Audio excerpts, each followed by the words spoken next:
there, Ricky Raven here. You people have two entirely opposite ideas of world history. One says, recent worldwide flood. The other claims billions of years through a long, gradual process. Why? It's our verbal history that there was a recent flood that covered the whole world. And didn't you hear, we ravens were the first off the boat? Are you aware all the ancient cultures of your own kind has recorded a similar history? And that there are even people today who have verbal traditions recalling that event? But more surprising to us is the fact that many people don't seem to understand some of the most simple, basic forces affecting the world you live in. Perhaps you need to get out and look at your own world. Did you know that more than 95% of your world is either covered in water or was covered by water at some time in the past? Are you aware you have layers upon layers of sediments laid down by water over the entire world?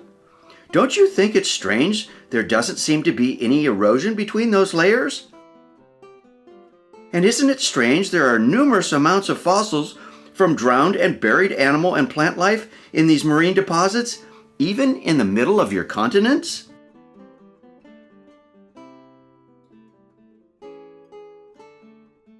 Fossils as diverse as whales, mammoths, and oyster-encrusted dinosaurs.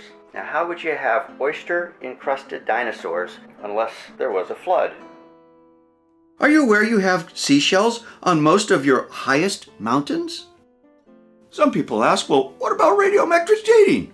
Well, how many of you have actually worked with it? Are you aware of the problems? Here's an example where man stuff was found, and you got dates between 12,000 and 600,000 years using various methods. Which date is correct? Who could possibly know which is the correct date? Nobody could. In the end, it's whatever the lab rats choose it to be. What about the science you can see and do for yourself? We ravens recommend looking at the erosion from just rainwater alone. Look how it wears away at a very consistent rate everywhere. We see it so fast and thorough that none of these features could possibly last any of the claimed long periods of time. None of these hills, mountains, or cliffs would still be jagged, sharp, or even still standing. All these lakes would be filled with sediments. All valleys, and especially riverbeds, would be far wider, and deep erosion scars would be far more plentiful.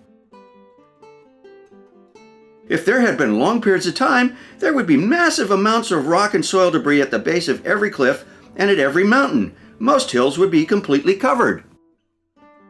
And take a look at all of the waterfalls.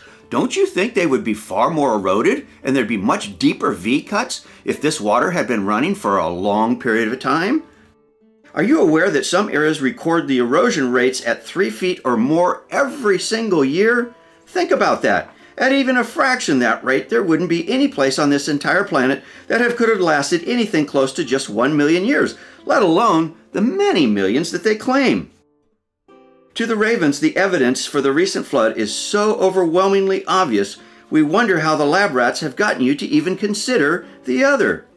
So we ravens are pleading, please stop buying into the lab rats' politically and money-based science where they misuse science to tell stories that can't possibly be true. Come, join us in the real world. Look at all the incredible things that are happening everywhere, all around you.